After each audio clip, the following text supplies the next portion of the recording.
Varuna, Sanskrit from vari, means to surround. Hence, literally the surrounder, equals Greek Uranos. Latin, Uranus. In the Vedic mythology of the ancient Hindus, one of the most prominent of the Adityas or offspring of Aditi, the deity of space. He is often invoked with Mitra, sometimes with Agni, the god of fire, or with Indra, or some other elementary deity. Originally Varuna seems to have been conceived as the sun from the time after its setting to that of its rise. The night is therefore said to be Varuna's, and the day, Mitra's, and the ever-going Varuna grants a cool place of rest to all moving creatures, on the closing of the eye, of Savitri, the sun. Varuna was originally the creator and sustainer of the universe. In the Vedas he is described as the great magician whose true nature is beyond human understanding. In later mythology he becomes associated with water and with solar energy. Vedic poets regard the face of Varuna as that of Agni. The eye of Mitra and Varuna is the sun. The fact that this is always mentioned in the first verse of a hymn, suggests that it is one of the first ideas that occur when Mitra and Varuna are thought of. The eye with which Varuna is said in a hymn to Surya, to observe mankind, is undoubtedly the sun. Varuna is represented as a fair, bald, yellow-eyed old man. The only part of Varuna's equipment which is at all prominent is his chariot. It is described as shining like the sun, as having thongs for a pole, a car seat and a whip, and is drawn by well-yoked steeds. Varuna is a god with solar associations. Varuna is identified with Surya and Mitra, and the worshipper worships the sun, the eye of Mitra and Varuna. In many Vedic passages Varuna is associated with the horse, which in all ancient mythology is an emblem of the sun. Varuna is the sun. Varuna in glittering glory sits throned afar in his 100-gated palace. When the dawn appears he mounts with Mitra a golden chariot, at evening one of iron. The sun is the eye of Varuna, the wind is his breath. The god of the highest heaven, Varuna, has shown to the sun, the sea and the stars their path and has ordered the seasons. The sun has many names in Vedic thought including Savita, Aditya, and Bhaskara. Many different forms of the sun gods or Adityas, like Mitra, Varuna, Aryaman and Bhaga, rule over different nakshatras, months, seasons, times of the day, and other time cycles. For example, Mitra is said to be the rising sun, Indra for the sun at noon, and Varuna for the sun at setting. Accordingly, in the Oriental zodiac, given by Sir W. Jones, Surya, the sun, was also called Varuna, or the god of water, and Arka, the deity of the ark. In sharp opposition the West is ruled by Varuna.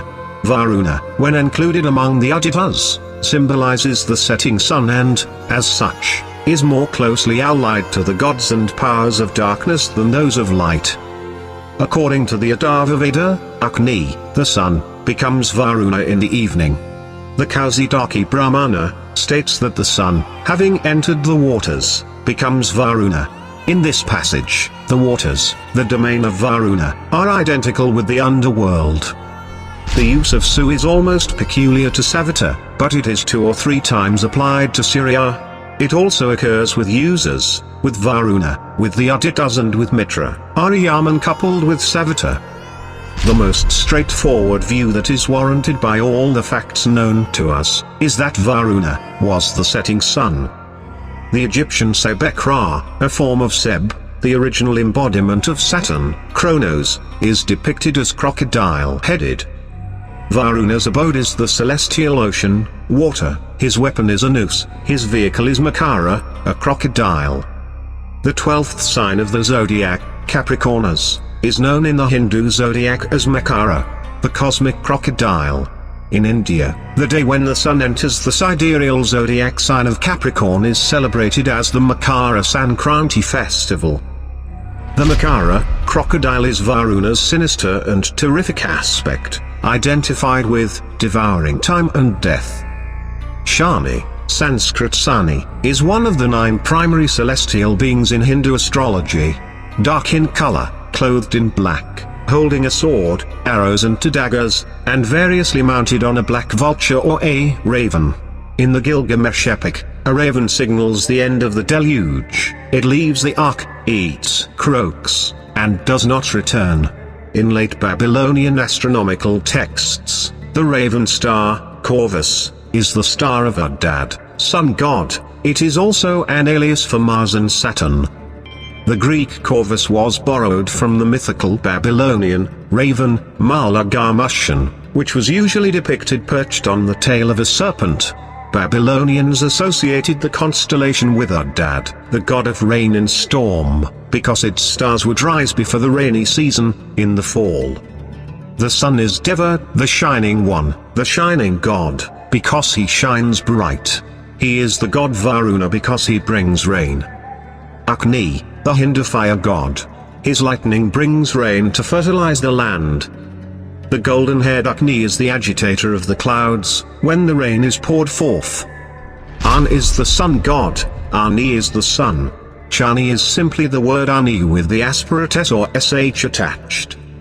Derivations of Ani are, Agni, Sani, Shani, Shyani, Shuni, and Zuni. The sun gives life to all things, to all beings. Ani is the sun, Anima is the life, the soul. Animare means to animate. Our very language today recognizes the sun as the source of animation or existence. The Greek Uranos, god of heaven, Saturn, is a compound of the sun, Aries, or Euro to burn, and Ani, the sun. Almost the same word among the Hindus for Saturn is Varuna, compounded of the shining bar of the Assyrians, or Var of the Sclavonians, Persians and Bactrians, the god Abar, and Ani or the sun. In the languages of Sanskrit, Bengali, and Sinhalese, the word Suryaputra is defined as Varuna, Shani, Saturn and son of the sun. Sun or Sansi, the sun god, was the second member of the second triad. The main element of this name is probably connected with the root Shani, which in Arabic, and perhaps in Hebrew, means bright. Hence we may perhaps compare our own word sun with the Chaldean san, for sun is most likely connected etymologically with sheen and shine. In Hebrew Shani is usually translated scarlet, but some learned Jews suggest that the true meaning is bright. Hebrew Shani is by some derived from the word Shana. The definition of Shana is a repetition, a return of the sun's circuit, or of similar natural phenomena, from Shana, to fold together, to iterate, to repeat, a year, the iteration or repetition of the solar light's revolution over the whole face of the earth, by its annual and diurnal motion and declination. Rosh Hashanah, literally, head of the year, it is the Jewish New Year. The Shuni and Shushoi rituals combine Buddhism and Shinto. The Shushoi was held at the New Year for 3, 5 or 7 days, the Shuni during the second month, from the 1st to 14th day. Both were renewal rituals held in the Buddhist temples.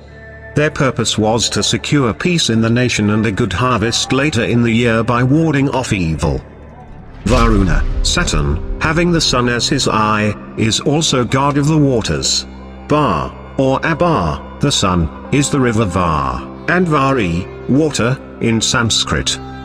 Brahma is said to direct the motions of Sani, or Saturn, who, in his character of time, is as well as the Menus, intimately connected with Noah. Sani, like Menu and Yama, is the offspring of the sun. Sani or Saturn, is Chronos, or time, or color, so are Yama and Shiva. The 12 Titans, of whom Saturn is the chief, are the earlier deities of the primitive Grecian tribes, corresponding to the 12 months of the solar year.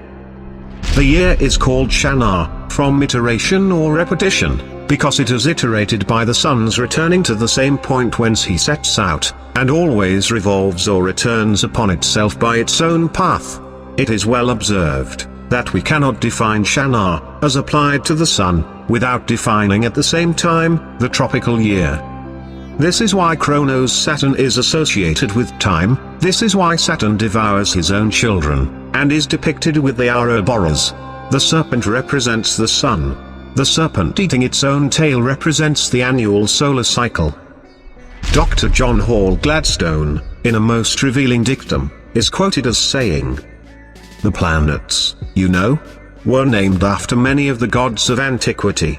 Saturn was considered to be very dull and dark. In fact, Saturn, in the old Hindu mythology, meant the sun when under the earth, or the sun at midwinter, and Jupiter, in that mythology, was the clear bright sky or the sun in his triumph. And so Saturn was originally not a planet, but the sun when obscured, the sun when dark and dull, as at midwinter." It is the opinion of some learned writers, that the sun was worshipped under the name Saturn.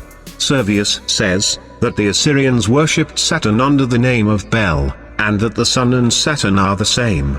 It seems highly probable, that the worship of Saturn was originally derived, by the Western nations, from that of the sun as adored in the East. At the same time, it is evident that they incorporated many things of their own into this part of their mythology.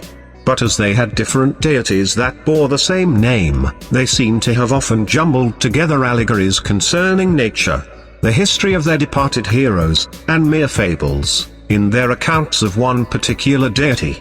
By supposing that Saturn was another name for the sun, we can easily account for the striking similarity of the rites used by the Romans in their Saturnalia, celebrated in the latter part of the month of December, to those of the northern nations. Shani or Saturn is thus merely the Vedic or older form of Godhead or Brahman, known in the oldest texts of India, the Vedas, as Varuna Rudra, the Divine Merciful One and Judge Supreme. He is later known as Mahakala, Great Time, and Kalabhairava, Wrathful Time, in later Hinduism, as aspects of the god Shiva.